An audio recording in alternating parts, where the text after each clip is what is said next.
Bem-vindo, alunos do... Eu sou a professora Ingrid, essa é uma aula de História, segunda parte do Brasil Colônia. Mas antes da gente entrar nos conteúdos da segunda parte, eu preciso voltar lá nas capitanias hereditárias, porque eu tive um feedback que ficaram algumas dúvidas. Então, vamos lá, pessoal. O que são as capitanias hereditárias? Pensa aqui comigo.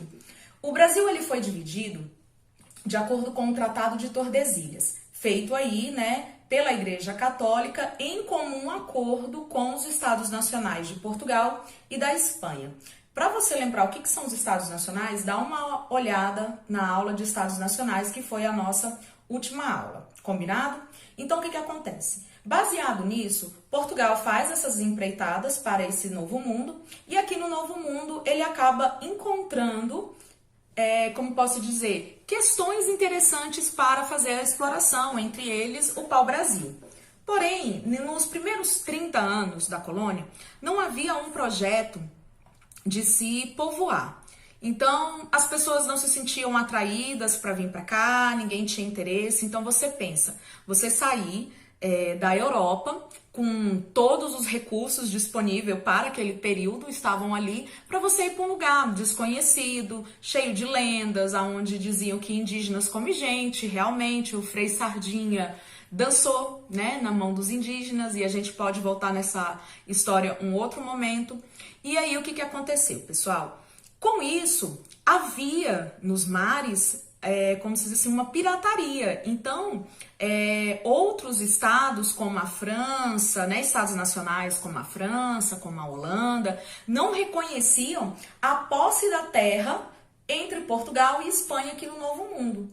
Então, houve sim uma tentativa por várias vezes de invadir esse território. Hoje nós vamos trabalhar com essas invasões, tá? Então, na parte 2, a gente vai ver essas invasões, que vai começar daqui a pouquinho. E aí, o que acontece? Então, o rei João III, né, o João III de Portugal, ele decidiu fazer o que lá por volta do 1530? Ele resolveu, então, em 1534, para ser mais específica, fazer uma concessão. Então, ele convidou aquelas pessoas que foram fiéis com ele, que eram pessoas que tinham nome, que de uma certa forma vinha de uma nobreza feudal decadente, porque a Idade Média, né, já se foi. E aí ele passa esse direito dessa concessão dessa terra. Então é o seguinte, você tem todo o Brasil, olha aí na tela comigo. Esse era o território. Então você tem todo o Brasil e depois você vai ter uma alteração agora nas divisões, porque você não tinha nem conhecimento ao todo desse território e nem você tinha também, como se diz assim, um guardador desse território, principalmente contra as invasões.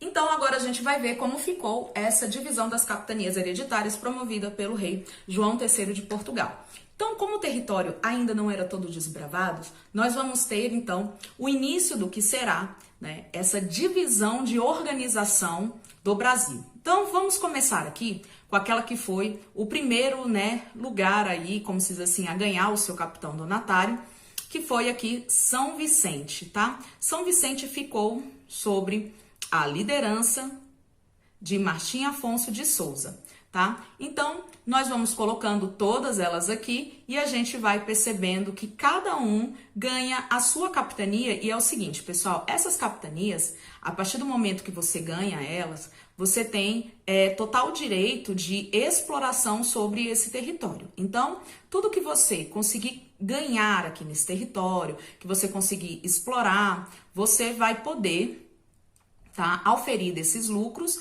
desde que você pague a parte que seja, né, devida para a coroa portuguesa. Então, com base nisso, o rei de Portugal, ele vai ter o quê? Uma série de questões de economia de dinheiro, porque ele mesmo não vai financiar. Essas pessoas que recebem essas capitanias, elas que ficam na obrigação de vir até aqui, então o dinheiro, o recurso que eles conseguem, eles têm que bancar essa viagem de Portugal até o Brasil para poder pegar essas terras. As pessoas que receberam essas terras, elas ficaram conhecidas como capitães donatários, tá? O que acontece? Por que se chama capitania hereditária? Se chama capitania hereditária porque elas serão passadas de pai para filhos. Então, não haverá novas concessões dessa capitania. A não ser que essa pessoa faça muita besteira e o rei fique extremamente com raiva delas. Aí sim nós vamos ter aí como se diz assim, esse direito do rei retomar as terras. Mas até lá, essas terras ficam então sob o controle dessas pessoas que vão então controlar a questão administrativa do Brasil colônia. Então, como vocês podem ver, nós estamos aqui organizando essas capitanias. Foram ao total de 15 capitanias. Vocês podem ver que São Vicente tem duplamente aqui, as duas participam da capitania. Então, como vocês podem ver, esses são os capitães donatários que ficaram com esses 15 territórios. E aí, 2 deles vão se destacar. Então, essas capitanias hereditárias, a princípio, ela tem como base o quê? Essa nova administração do Brasil visando uma colonização para que esse território, então, não fosse invadido, ok? Então, vamos ver essas capitanias hereditárias divididas pelo rei João III na tentativa de se fazer o quê? Primeiro, de se explorar mais esse território, de conhecer um pouco mais sobre essas novas terras e também de impedir a invasão de outros países aí com relação a esse novo território conquistado.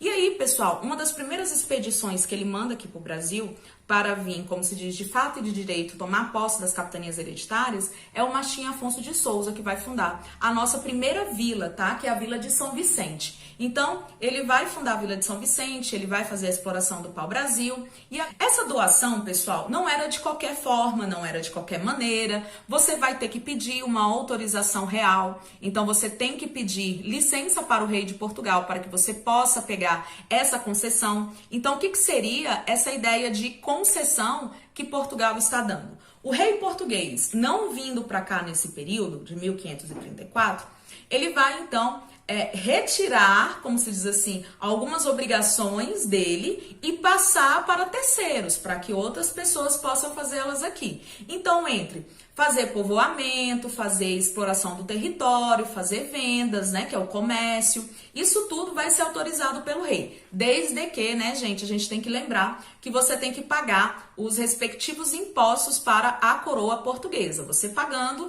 não há problema nenhum. Mas para você poder pedir essa autorização, havia então a necessidade de você procurar um órgão oficial da coroa portuguesa para pegar. Era para qualquer pessoa? Lógico que não, né, pessoal? Essas cartas de doação, elas eram dadas para pessoas que nem eu falei anteriormente, que vinha de uma classe feudal ali decadente ou que tinha algum tipo de relação de comércio dentro dessa relação com Portugal. E outra, eles eram a máxima autoridade dentro daquela capitania. Então, você sendo capitão donatário, você tinha ali o direito de colocar a lei, porque, bem lembrando, a gente tem que lembrar que isso aqui é território português. Então, se é território de Portugal, as leis que funcionam aqui são as mesmas leis que funcionam em Portugal. E quem vai aplicar essa lei aqui no Brasil? Os capitães donatários, tá? Então, esses direitos do donatário, eles eram dados através de algum documento. Então, você vai ter a carta de doação, que é esse documento que autoriza você vir para o Brasil e tomar posse daquelas terras, e o foral, né, que também são as obrigações, os direitos, os deveres que esses capitães donatários têm com relação à coroa portuguesa. Então, também não é de qualquer forma. Então, na tela aí com vocês, quais são as obrigações dos capitães donatários? Vamos lá? Criar vilas e distribuir terras, que são as sesmarias, a quem desejasse e pudesse cultivá-las. Então, o que são as sesmarias? Volta aqui comigo. As sesmarias é o seguinte, você tem lá uma capitania hereditária. Essas capitanias que são passadas de pai para filhos. Então, você pega a concessão dessa terra, ao morrer, ela vai passando para sua família, tá bom? Então, não haverá novas concessões de terras, a não ser, gente, que essa pessoa, ela desagrade muito o rei de Portugal, faça alguma coisa muito grave para o rei tomar. Isso também está previsto dentro da carta de doação, mas isso não chegou a acontecer, tá? E aí, o que acaba acontecendo, pessoal? As sesmarias, então, digamos que você ganhou a capitania de São Vicente, né? Igual Martim Afonso de Souza. Só que ela também é um território muito vasto.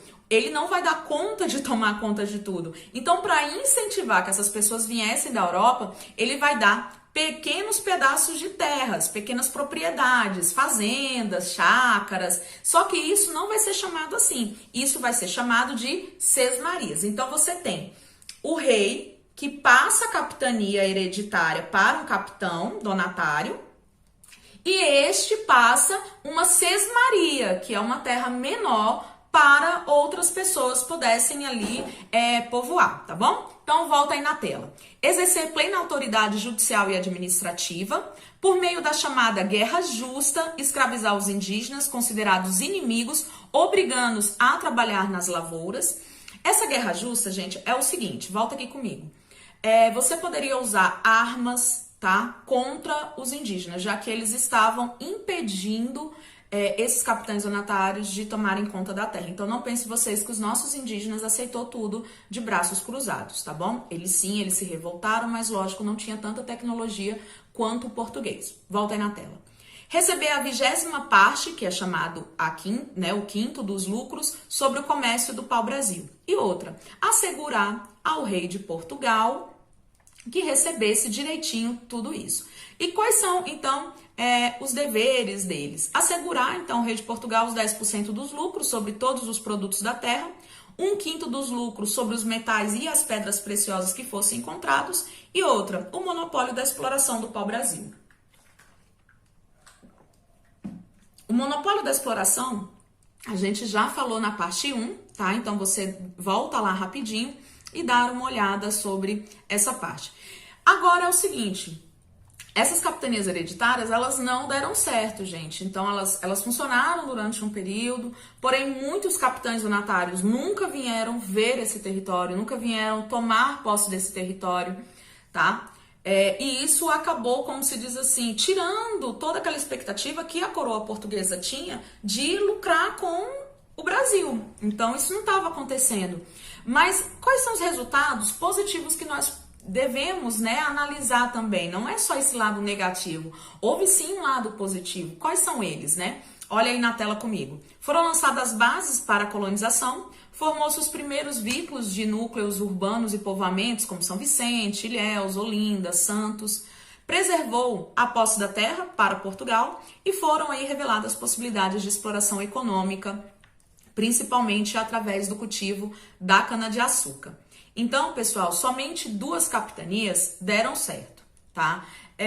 São Salvador, a capitania ali, né, de São Salvador, que é a Bahia, ela vai dar certo no seguinte, que ela é o centro, ela é o foco de entrada e saída de produtos, tá? Mas, por enquanto, ela ainda não é oficialmente, como se diz assim, a sede do Brasil Colônia. Isso vai acontecer no governo geral, tá? Então, vamos ver o que essa colonização ela promoveu. Então, por exemplo, isso já estava acontecendo, essa ideia de capitanias, ela já acontecia nas ilhas de Cabo Verde, nas ilhas de Açores, e tinha dado certo para Portugal.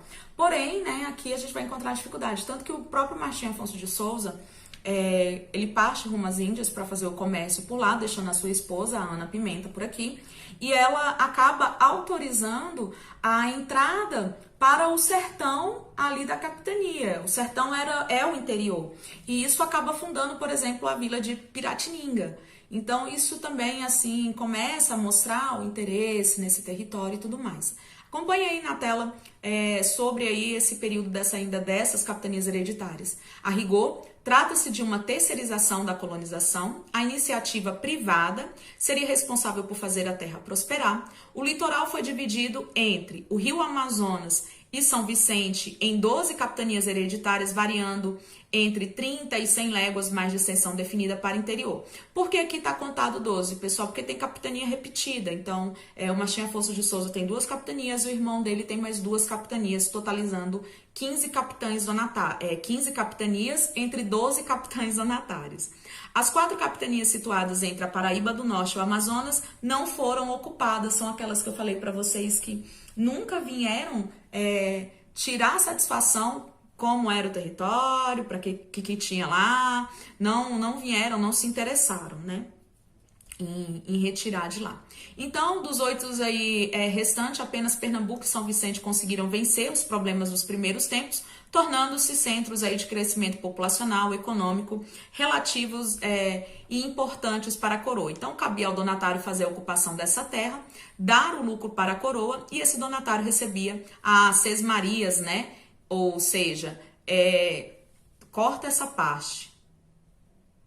Para vocês, ao vir tomar essas terras, eles vêm com 2 documentos, né? A carta de doação e o foral. Beleza, pessoal? Então, passado essa primeira parte, só focar aqui em qual foi a capitania que deu certo. As 2 que deram foi Pernambuco, com o Duarte Coelho, e a outra que deu certo foi São Vicente. Volta lá na aula passada que eu falo por que elas eram certas. Pela introdução da cana-de-açúcar e do gado, tá bom? Então, vamos agora para a nossa parte 2. Agora nós vamos entrar na segunda parte do Brasil Colônia. Para que a gente comece essa segunda parte, a gente vai falar de personagens muito interessantes da nossa história, que são os bandeirantes. Houve 2 missões para o interior do Brasil. Então, eram 2 grupos distintos. O primeiro grupo, eles vão ser, final, ele que vai bancar essa expedição. Então, é ele que vai pagar essas pessoas, é ele que vai incentivar com que essas pessoas venham. Então, eles são chamados aí de entradas, tá? Elas são as oficiais em nome do rei de Portugal. Então, o que acontece? Se eu faço parte das entradas, que esse é o nome que eles vão ganhar, né, esses entrantes, o que vai acontecer? Se eu encontrar ouro, se eu encontrar outro recurso que dê para exploração, esse recurso é do rei de Portugal. Eu vou ganhar alguma coisa em troca? Sim, eu vou ganhar por ter encontrado esse recurso. Mas quem vai oferir os altos lucros vai ser a coroa portuguesa, já que é ela que está patrocinando aí essa entrada. O outro grupo que nós temos é um grupo de particulares. Eles têm autorização do rei? Sim, eles possuem autorização do El Rei. Só que o que acontece? O rei não vai bancar, o rei não vai tirar ouro, dinheiro ali do seu bolso para bancar essa expedição. Então, elas são expedições promovidas por particulares e são chamadas de bandeiras. Então, as entradas, ela é oficial do rei, paga pelo rei, tá? E o que acontece? O que for encontrado vai ser explorado futuramente por alguém enviado pelo rei. Já as bandeiras, o que acontece? Você paga do seu bolso para ir com autorização do rei, óbvio. Aí, uma vez que você encontra isso, você pagará os impostos devido à coroa portuguesa. Então, você vai fazer o comércio, você vai ter o monopólio daquilo dali, porém, você tem que pagar a coroa portuguesa e outra. Para fazer o comércio com outras nações, esse monopólio, lembrando, é o pacto colonial. Quem vai fazer é Portugal, beleza? Então, essas são as entradas e bandeiras. Temos vários bandeirantes famosos aqui mesmo, Goiás. Nós temos o bandeirante que é super famoso, que é o Anhanguera. Tá? Então, Anhanguera, você vai ter Rua Anhanguera em todas as cidades do Goiás. O Anhanguera ficou conhecido como o grande matador de indígenas. Infelizmente, aquela questão da guerra justa que foi autorizado, a falta de até mesmo entendimento com relação ao outro que é diferente. Se você quiser saber um pouco mais sobre raça e etnia, dá uma olhadinha lá na aula de sociologia que está disponível aí para vocês. E outra coisa, então, era limpar o território para que Portugal pudesse fazer, então, o seu povoamento. Então, se houvesse resistência, a guerra justa estava autorizada. É uma questão bem complicada aí desse período da nossa história.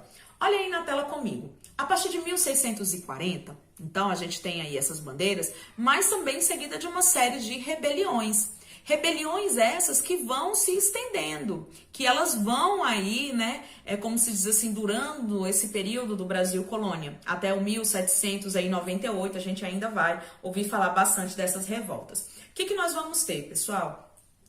Para a gente entrar nesse pedaço, precisamos falar um pouco do cenário internacional. Portugal e Espanha são os 2 grandes estados nacionais que tomam conta aqui da América do Sul. Então, eles vão fazer a chamada União Ibérica.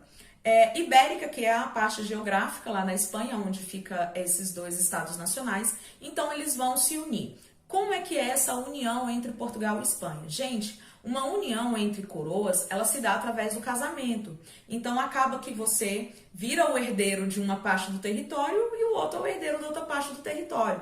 Exemplo, nós vamos ter a Carlota Joaquina casando com o Dom João VI de Portugal. Então, Dom João VI era o herdeiro das terras de Portugal, enquanto a Carlota era a futura herdeira das terras da Espanha. Então, isso é um jeito de você ter um fortalecimento entre essas duas casas para a proteção desse território aqui americano, sul-americano, contra as invasões de franceses, holandeses ou de qualquer outra sorte de povos que tentassem vir para cá, tá? Então, o que acontece, pessoal? Porém, nessa transição entre o 1640 e o 1720 que a gente vai abordar agora, que vamos ter duas grandes crises nativistas dentro do território, também separatistas, vai chegar ao fim a União Ibérica justamente por briga com interesses. Então, uma começou a ter mais interesses porque a Espanha estava conseguindo ouro e Portugal ainda não tinha conseguido, e Portugal queria sua parte, a Espanha não queria dar, então eles também vão colocar fim aí à União Ibérica, tá? E aí o que acontece, pessoal? Segue aí na tela novamente. Então você vai ter aí desde a Inconfidência, Revolta dos Alfaiates, todas essas acontecendo. Vamos falar aí sobre as revoltas coloniais. As revoltas coloniais, elas vão ter como sentido o quê? Todas elas uma insatisfação com o governo geral, com essa administração, com essa dificuldade de comunicação, essa dificuldade de controle e outra coisa, principalmente por conta do comércio, gente. Então, assim, você tem que... Portugal quer fazer um monopólio, então quem é os representantes da coroa portuguesa aqui? Os portugueses. E aqueles que já nasceram no território, o português brasileiro, né? Eles acabam ficando em um segundo plano dentro desses comércios. Então, é como se o português legítimo tivesse mais direitos, ele vai ter mais direitos do que aquele que está nascendo aqui nesse território para fazer o comércio e tantas outras coisas aí. Então, não havia essa ideia de povo, de nação, porque justamente aqui é um braço, aqui é uma extensão de Portugal. Pelo contrário, o que vai ter é até mesmo uma ideia de tipo assim, você não é um português legítimo, você nunca foi a Portugal, você é simplesmente um nascido nesse novo território. E isso começa a causar uma série de insatisfação. Então, também está estourando em toda a América Latina, na parte espanhola, um desarranjos da coroa espanhola, ela está perdendo muito territórios, a proclamação de várias republiquetas, várias independências acontecendo ali. Então, na tela aí comigo a gente vai falar sobre a revolta dos Emboabas. Mas para a gente começar isso aqui, gente, deixa eu só dividir aqui para vocês. Nós vamos dividir essas questões em duas frentes. Nós vamos dividir entre as revoltas nativistas, que são aquelas que não têm cunho separatistas, e nós vamos dividir elas também no cunho separatistas, ok? Então, acompanha aí na tela comigo. Revoltas nativistas, elas acontecem entre o século 17 e 18, sem propostas de independências, são formados por elites detentoras dessas terras, localidades geralmente de caráter regionalizados, são contrários a aspectos pontuais do pacto colonial, como eu falei para vocês, essa relação do controle de Portugal sobre o comércio. E a gente vai começar aí com a revolta dos irmãos Beckman no Maranhão em 1684, que são o quê, pessoal? Os latifundiários versus o controle dos jesuítas. Então, nós vamos ter o atrito pelo direito da escravização dos índios e por criar a Companhia de Comércio do Maranhão, que é o fornecimento de escravos mais o monopólio do comércio. Então, o que acontece, gente? Vocês já viram na aula passada que os jesuítas vieram para cá. E esses jesuítas, então, eles vão fazer o controle, tá, dos indígenas. Está proibido o preamento a partir de agora, porque eles são a título de catequização, a título de virarem fiéis, eles são considerados os bons selvagens pelos jesuítas e pela Igreja Católica, então ficou combinado que seria feita a catequese dele. Porém, o que acontece? Os jesuítas, com esse monopólio sobre os indígenas, eles acabaram tendo muito contato com a sabedoria do povo indígena, com o conhecimento do povo indígena. Então, assim, eles sabiam aonde encontrar outros tipos de produtos, entre eles, gente, as drogas do sertão. Sim, bora lá. Lembra dos bandeirantes e das entradas? Esse grupo de expedições, eles acabaram encontrando territórios que tinham outros produtos tão interessantes quanto o pau-brasil. Então você acaba encontrando uma pequena Índia dentro ali do coração da floresta amazônica. Então você vai encontrar pimentas, baunilha, você vai encontrar o cravo, a canela, a cúrcuma e tantos outros produtos nobres que são chamados drogas do sertão. Por que droga do sertão, professora? Porque droga para adolescente, né, para vocês, é tipo assim, ai, que droga, ai, que aula droga, ai, que casa droga, tudo é isso, né, que é chato, que você não quer. Não, aqui é no sentido de que causa uma dependência, tanto que o nome da farmácia também pode ser chamada de drogaria. Por quê? Porque você vai ficar dependente daquele tipo de produto. E é uma droga, ou seja, algo que você depende, que você encontra onde? No sertão, no interior do Brasil. Por isso, o nome droga do sertão. E aí você vai ter toda a história, por exemplo, o nosso Goiás, ele é marcado muito pela a viagem dos tropeiros, né? Por conta dessa, como se diz assim, desse novo aspecto cultural que vai trazer para o Brasil em alimentação. Então você vai ter aí a carne de charque, bastante conhecida, a carne de sol também. Você vai ter o nosso querido, delicioso feijão tropeiro, né? Então, assim, e também o empadão goiano, que é um resultado dessas empreitadas, tá? Mas vamos voltar aqui nos jesuítas. Então, os jesuítas, eles conheciam as trilhas, porque as trilhas para ter acesso a esses lugares estavam sendo apontadas pelos indígenas. Então, os jesuítas, eles começaram a fazer o monopólio do comércio das drogas do sertão. Então, eles estavam usando os indígenas muito mais para ir lá extrair do que realmente para cuidar, catequizar, que também era feito isso. Nós temos o grande exemplo dos jesuítas aqui no Brasil, o padre Anchieta, que é um dos primeiros pedagogos do Brasil, que ele vai alfabetizar essas comunidades indígenas com o idioma português e também vai fazer a tradução do idioma, principalmente do tupi-guarani, para a língua portuguesa. Tá? Então, isso também é bastante importante a gente colocar essa contribuição dos jesuítas. E aí, o que acontece?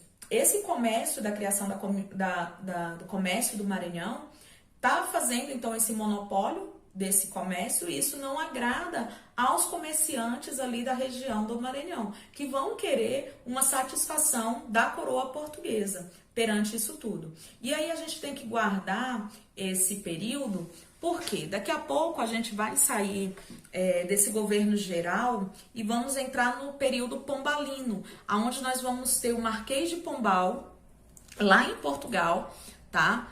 No lugar do rei, enquanto há uma transição ali de tronos, o Marquês de Pombal fica responsável pela administração do Brasil.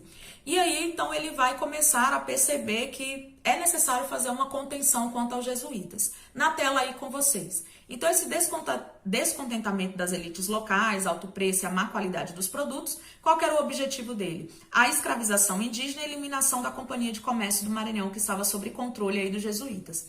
O Manuel e o Tomás Beckmann, que são os irmãos Beckmann, são os líderes. E quais são os resultados? Os líderes foram enforcados, os jesuítas vão retomar o controle do Maranhão e a Companhia de Comércio continua atuando, embora foram retiradas o monopólio. Então, gente, a coroa portuguesa, ela sempre vai agir de uma maneira, como se diz assim, que isso sirva de lição, que isso não aconteça novamente. Então, uma das partes que mais serve de lição é, lógico, a morte, tá? Vamos aí para a segunda delas, nativistas ainda, na tela, pessoal. Guerra dos Emboabas, em Minas Gerais, 1707 a 1709. Então, nós temos aí os bandeirantes paulistas versus os emboabas, forasteiros. Bora lá, pessoal, vamos entender aqui. Então, eles estão naquela região de Minas Gerais, são bandeirantes vindo da região de São Paulo, que ali é São Vicente, né? Contra forasteiros. Então, o que acontece? São duas missões oficiais, as entradas e as bandeiras. As bandeiras têm autorização do rei também. Agora, o que acontece? Há pessoas que elas estão indo por vontade própria, sem autorização do rei, sem nada. Então, elas são forasteiras, elas não têm um documento que permite aquela exploração, né? Elas não têm um documento que permite aquela exploração. Então, eles querem também um pedaço daquilo dali. Então, é que nem quando você encontra um garimpo. Você encontra um garimpo, tem o dono do garimpo e tem toda aquela massa massa de gente que vem para fazer exploração do garimpo. Então, esses emboabas, por que eles eram chamados de emboabas? Porque eles usavam umas botas longas para poder entrar no sertão, para não cortar as canelas, né, com mato. E também ali era ornamentado com umas peninhas, tal, e aí lembrava uma ave da região, que era chamada emboaba. Então, por isso que eles eram chamados de emboabas, tá? Então, os paulistas, bandeirantes, que já tinham ali, como se diz, encontrado aquela terra, já estavam fazendo a exploração, começaram a perceber que estavam perdendo território para esses forasteiros. Acompanhe aí na tela comigo. E aí vai acontecer o chamado Capão da Traição, que vai ser o quê? Esses emboabas vão fazer um verdadeiro massacre contra os paulistas. E aí nós vamos ter, então, a separação das capitanias entre São Paulo e Minas Gerais. E os paulistas vão se retirar em sua maioria, tá, dessas regiões de Minas Gerais e vão descobrir novas jazidas de ouro para onde eles foram agora fazer aí suas expedições, que vai ser o Goiás e o Mato Grosso. Então, pessoal, eles vão perder esse território, mas vão, como se diz assim, ganhar em lucros em outros territórios, tá? Então, vamos para a próxima aí, que vai ser a Guerra dos Mascates em Pernambuco em 1710, na tela. Olinda, que é essa região alta da cidade, versus Recife, que é a região mais baixa. Olinda fundada pelo Duarte Coelho, tá? Aí vai ter como representante os latifundiários, enquanto Recife vai ficar representada pelos comerciantes portugueses. Qual a causa básica disso tudo? Recife está obtendo autonomia e Olinda não aceita. Então, Olinda quer fazer o monopólio do comércio, principalmente comércio do açúcar, tá, pessoal? E aí, Recife acaba aí proclamando a sua autonomia e torna-se a capital de Pernambuco em 1714, tirando essa autonomia de Olinda. Vamos aí para a próxima, pessoal. A próxima nós vamos falar sobre a Revolta de Vila Rica, ou também conhecida como a Revolta de Filipe dos Santos, em Minas, em 1720. Bora lá. Contra o estabelecimento da Casa de Fundição, o líder Filipe dos Santos, e o resultado, você já sabe, né, como Portugal gosta de fazer, eu tiro A e pico, pequenininho os pedacinhos e espalho pela cidade. Esquartejamento. Então, o que acontece? O Brasil agora vai entrar na fase do ouro. Então, a gente tem alguns ciclos econômicos no Brasil. O ciclo do pau-brasil, o ciclo do açúcar e agora o ciclo do ouro. Lógico, o ouro não vai anular tudo que ficou para trás. Eu continuo tendo exploração do pau-brasil, eu continuo tendo exploração de açúcar, tá? Mas agora o carro-chefe vai ser a exploração porque encontraram a região de Diamantina, ali na Bahia, e também agora o Goiás, né? Então, assim, o Goiás e o Mato Grosso vão ser territórios que vão ser bastante importantes. E disso, pessoal, chegaremos ao interior de Minas Gerais. Tanto, né, que olha já o nome que está essa capitania, porque já se sabe que tem várias minas, várias jazidas ali, não só de ouro, mas também de tantas outras pedras preciosas. Só que é o seguinte, a partir do momento que a mineração começa no Brasil, nós vamos ter, então, uma série de obrigações a ser seguida e instituídas pela coroa portuguesa. Então, você já viu toda aquela estrutura no governo geral, então volta lá, você vai ter o Capitão-Mor, o Ouvidor-Mor, né? E aí, eles vão, então, começar a organizar as chamadas casas de fundição. É o seguinte, pessoal, você, bandeirante, encontrou uma região que tem ouro. Ou então você não é nem bandeirante nem das entradas, você é uma pessoa livre e espontânea que foi para lá, e você acaba, então, encontrando um território onde tem ouro. Você tem que se encaminhar até o centro, aonde vai ficar ali uma espécie de um cartório, para você falar sobre a terra que você encontrou e a localização. E eles vão te dar aquilo que é chamada de data.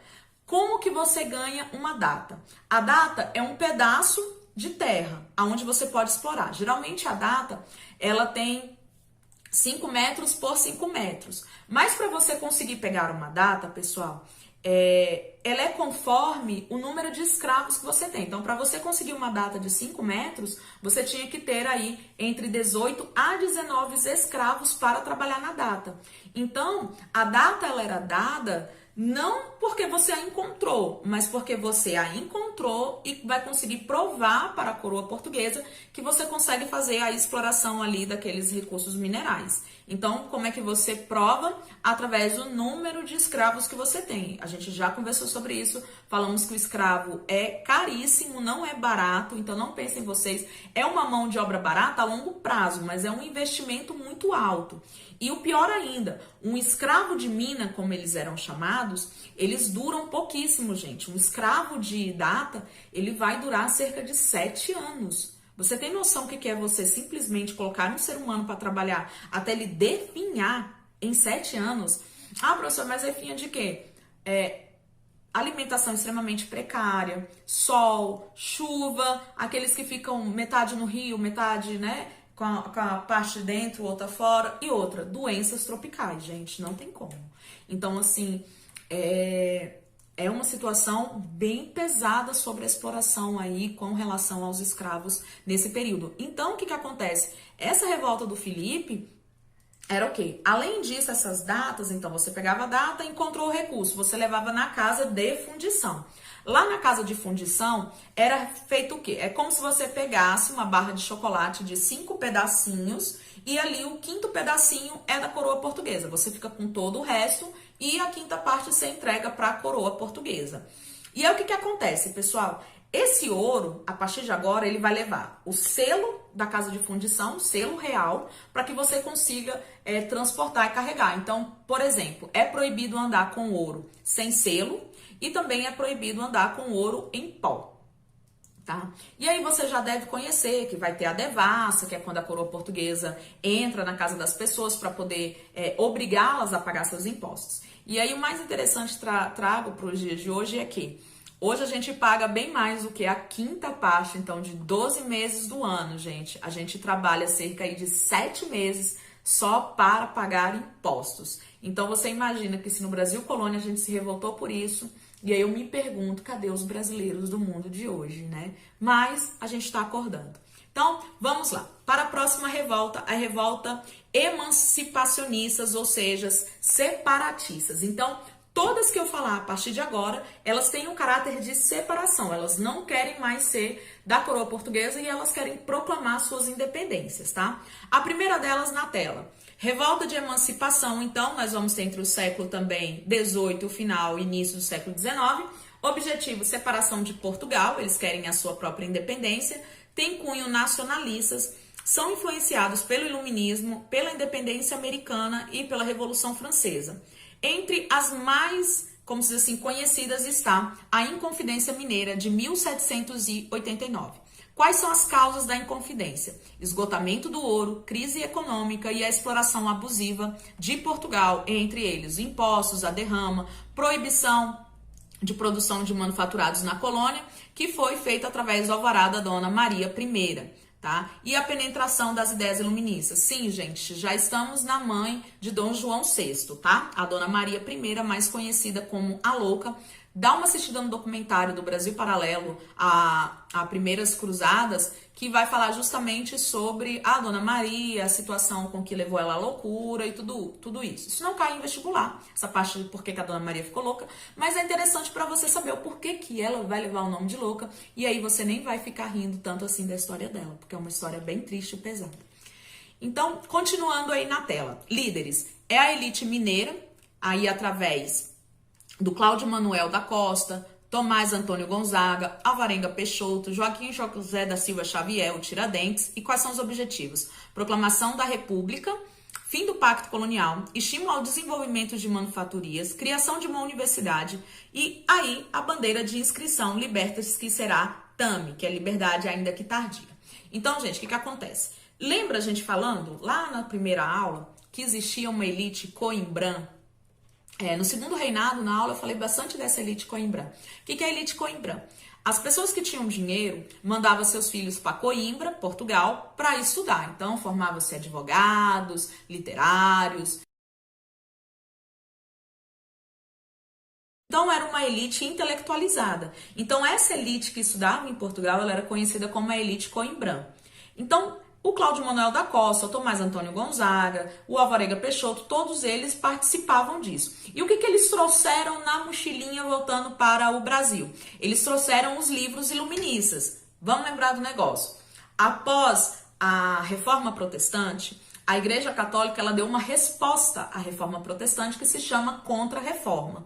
E na Contra-Reforma ficou combinado o seguinte, que todos os lugares aonde estivesse oficialmente a religião católica não poderia entrar certos tipos de livros. Eles eram chamados de livros proibidos.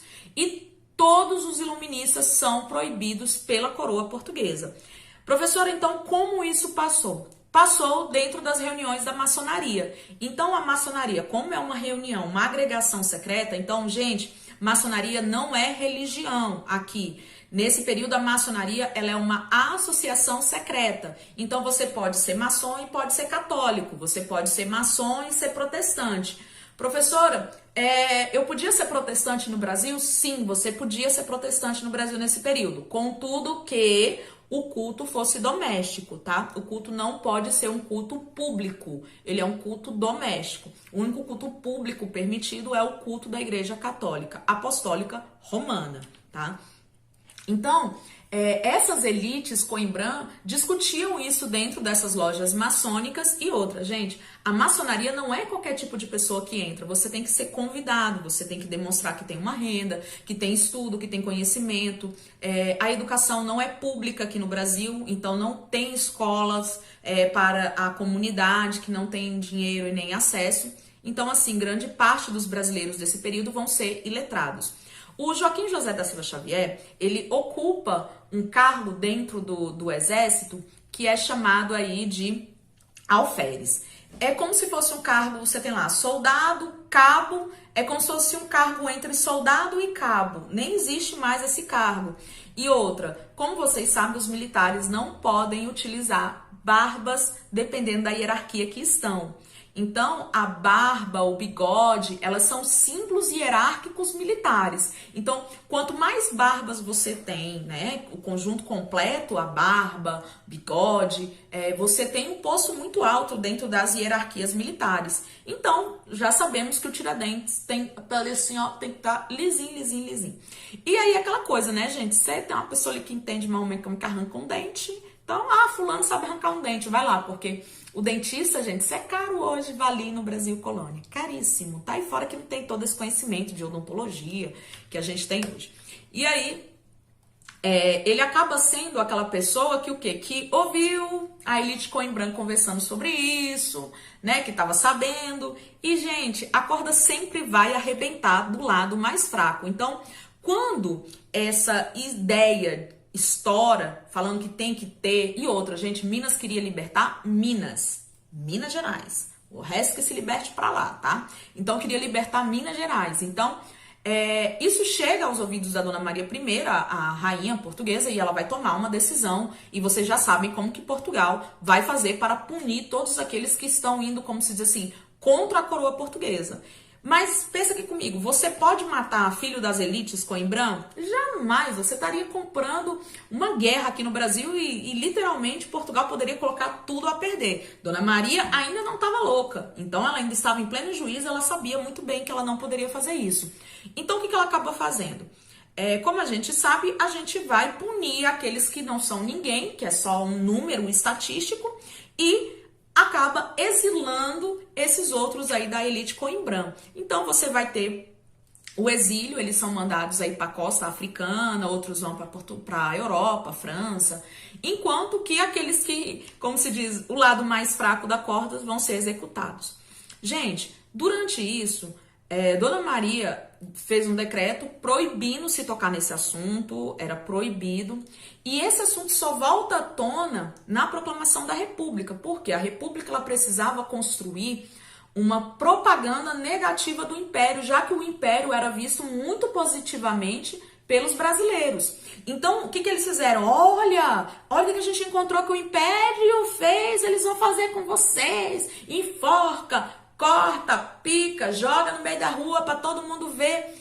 Gente, isso assusta, né? Se você não se assusta com isso, era bom você se assustar com um tipo de história dessa. E aí, essa população com falta de conhecimento, que infelizmente o brasileiro ele não conhece a sua história, né?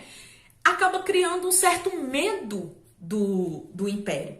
E aí, de acordo com esses documentos, eles vão resgatar um nome que é do Tiradentes, do Joaquim Antônio Xavier, e vão colocar ele como grande mártir. Então, vão dar-lhe uma barba longa, uma túnica branca. Gente, essa pessoa já fez o Calvário, ela se chama Jesus Cristo, o Cristo de Nazaré.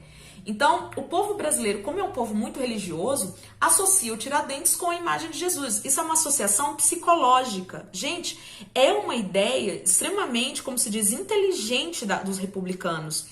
E, infelizmente, isso incutiu na cabeça do povo brasileiro. Até hoje, quando você ouve falar na monarquia, você pensa numa monarquia velha, ultrapassada, né? Maus, que cometem esse tipo de atrocidades. Então, vamos com calma aí quando a gente estiver falando sobre esse ponto. É um ponto de vista da história, porque você tem vários. Então, por exemplo, se tivesse umas alternativas sobre a Inconfidência Mineira, toda vez, então, antes de começar uma aula, ia ser interessante ler assim. Você pode ver pelo ponto de vista, letra A, que as elites jogaram toda a culpa, né, nos pobres que não tinha como se defenderem.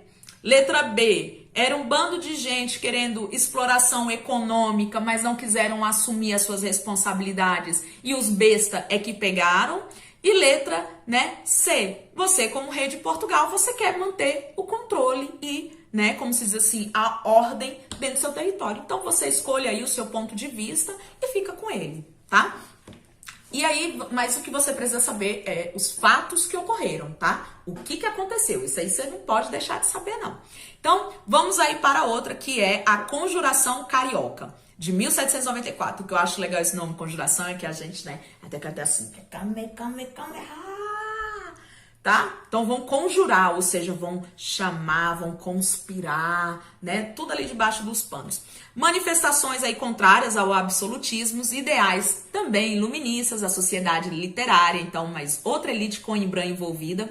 Líderes foram presos e libertados a seguir por falta de provas, e também a rainha não tá nem doida de mandar matar a elite. E a sociedade literária vai ser fechada. Esse grupo de organização secreta chamada Sociedade Literária está fechada, proibida.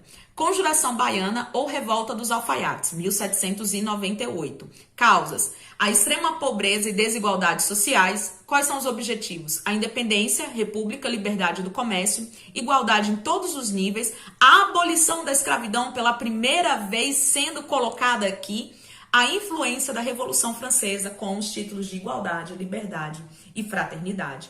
Então, gente, a Bahia, ela vai ali colocar entre os seus critérios a abolição da escravidão, porque na Inconfidência Mineira, biquinho calado contra isso, tá? Continua-se lá escravizando. Já aqui na Baiana você já tem aqui essa diferenciação. Quais são os líderes lá da Baiana? Vamos voltar lá. João de Deus Nascimento, Manuel Faustino dos Santos, né? São alfaiates e são mulatos. Alfaiates é costureiro, tá, gente? Que fazia roupas. O Luiz Gonzaga das Virgens, os Lucas Dantas Amorim Torres, soldados e mulatos, entre todos os outros, então, grande parte aí de pobres participando, ampla participação popular, e houve uma repressão intensa da coroa portuguesa. Você já sabe como é feito a repreensão da coroa portuguesa. Vamos aí para 1817 com a Revolução Pernambucana. Na tela, causas: decadência econômica de Pernambuco, altos impostos da corte portuguesa, cobrando no Rio de Janeiro, privilégio aos comerciantes portugueses, rebeldes tomam o poder por 2 meses, fazem a proclamação da República de Pernambuco, liberdade de expressão religiosa, abolição de impostos sobre gêneros básicos, a adesão de Alagoas, Paraíba, Rio Grande do Norte, permanência da escravidão e repressão impiedosa da coroa aí instalada no Rio de Janeiro, como você já sabe, como a coroa trata esses assuntos.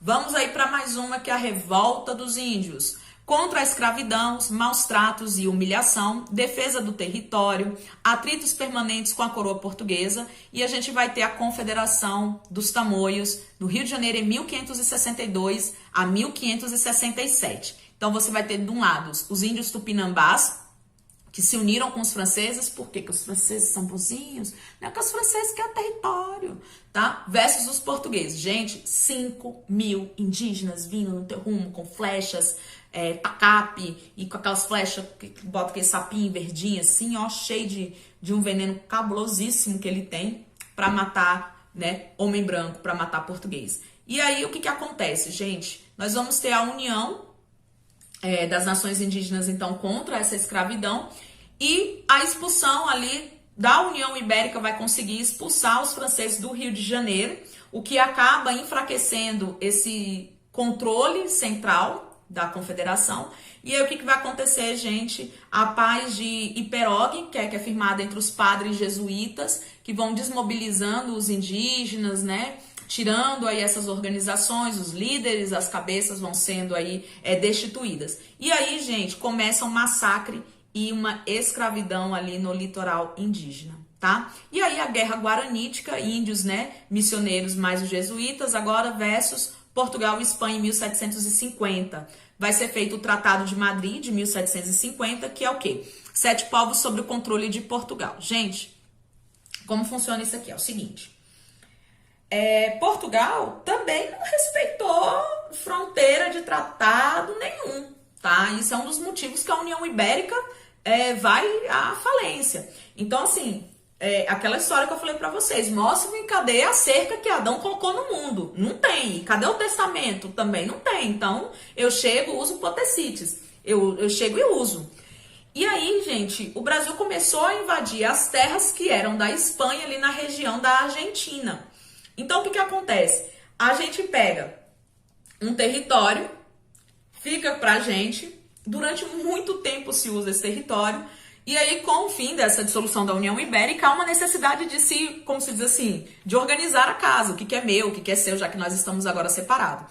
Então, pelo Tratado de Madrid, que foi assinado, Portugal fazia o quê? Devolvia aquela região ali, onde seria... com a Argentina, parte do Uruguai, desde que ele desse 7 povos, deixasse para o Brasil, o que vai virar a região ali do Rio Grande do Sul, tá? Parte do território do Rio Grande do Sul. Então, você me dá essa parte e eu fico com essa outra parte, tá? Na tela aí com vocês, o mapa dessa região. Ok? Então, e aí ficou combinado essa destituição das missões e o massacre dos indígenas aí que acabou acontecendo de uma forma bastante, como se diz assim, pesada. Vamos aí agora falar também sobre a revolta dos povos negros, tá? Que estão aqui. E aí a gente vai entrar numa das partes mais delicadas da história no mundo de hoje, que é falar sobre Zumbi dos Palmares. Para falar de Zumbi dos Palmares, a gente tem que entender o contexto. Então, bora lá. Lá em Alagoas, tá? Foi construído, como se diz assim, um refúgio entre os anos aí de 1629 a 1694, que acaba se estendendo também em territórios de Pernambuco, já que os dois estados, né, as duas províncias estavam ali lado a lado. E esses negros aí que eram, como se diz assim, escravizados, mas que acabavam fugindo, ouviram falar que tinha esse reduto e iam para lá. Só que o que acontece, gente? Os livros de história, alguns acabaram maquiando essa história e colocam o líder Zumbi dos Palmares como um grande símbolo, um grande marco. Só que outros documentos históricos do período demonstram que Zumbi, ele escravizava essas pessoas, né? Ele Dandara, tanto que no quilombo, né, de Palmares, eram colocadas cabeças daqueles que não obedeciam a ele, eram decepadas e colocadas enfiadas, tá? Se você quiser saber um pouco mais sobre essa história de Zumbi de Palmares, dá uma olhada no documentário do Brasil Paralelo que tem aí, e também tem tantos outros canais falando melhor para vocês sobre Palmares, tá? Então, é um jeito de uma resistência meio que, como se diz assim, macabra, meio não, né? Totalmente macabra, pelo uso de mão de obra que continua escrava. Então você imagina, você achou que chegou no paraíso e o paraíso é outro, como se diz assim, outra arapuca, né? Você caiu em uma outra armadilha, tá? Então aí chegou a ter mais ou menos 20 mil habitantes, tá? E acabou aí sendo, então, destruído pelo bandeirante Domingos Jorge, que ficou encarregado, Jorge Velho, por essa missão lá no dia 20/11 lá do 1695, acabou aí, como se diz assim, a morte de Zumbi, que foi decapitado, né, jogado aí ao mato para que não houvesse peregrinações com ele, porque ele se autoproclamou um rei aqui dentro. E aí acaba assim e virou o dia da consciência negra. E eu não vou entrar nesse assunto que não é tema dessa aula, tá bom, gente? Então, vamos seguindo com essas explicações. E aí o que acontece? O Brasil colônia, ele vai se desfazer então quando? Em 1807, nós vamos ter o bloqueio continental de Napoleão Bonaparte contra os países da União Ibérica e tantos outros, e isso vai acabar promovendo a retirada do rei português aqui para o Brasil. E aí, em 1808, né, como a gente já sabe, em janeiro, eles aportam aqui no Brasil e o Brasil vai ser retirado da situação de colônia e vai ser elevado para o reino de Algarves. Tema de próximas aulas que virão,